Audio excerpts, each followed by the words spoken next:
Barkanmu da warhaka, barkanmu da wannan lokaci. Ni ce ɗin nan dai na sake dawowa. To, a taƙaice dai yau topic ɗinmu da za mu yi shi ne a kan yadda za ka taɓa mace. Wuri huɗu da za ka taɓa mace, ka ja hankalinta, ka tada mata da hankali, sha'awarta ta tashi a lokaci guda shi ne. Zan gaya muku ɗaya bayan ɗaya har zuwa huɗu. Na farko, idan ka tashi kana son ka ja hankalin matarka, za ka fara da ɗan taɓa mata hannu, tafin hannayenta kana ɗan wasa da su, kana ɗan shasshafa su, kana mummurza su.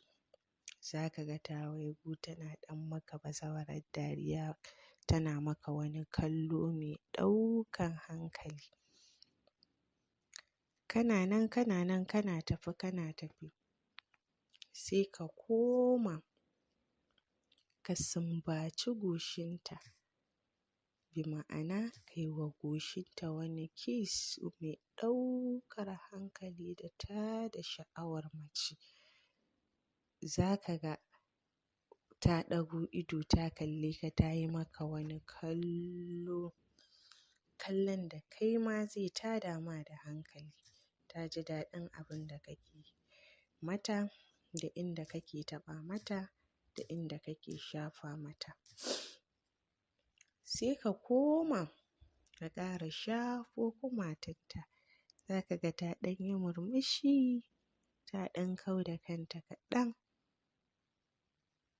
Alamun murmushin jin daɗi kenan, tana gamsuwa da abin da kake mata, kana tada mata da sha'awarta. A matsayinta na 'ya mace, bebinka, ikilesi ɗinka, chocolate ɗinka, mangoti ɗinka.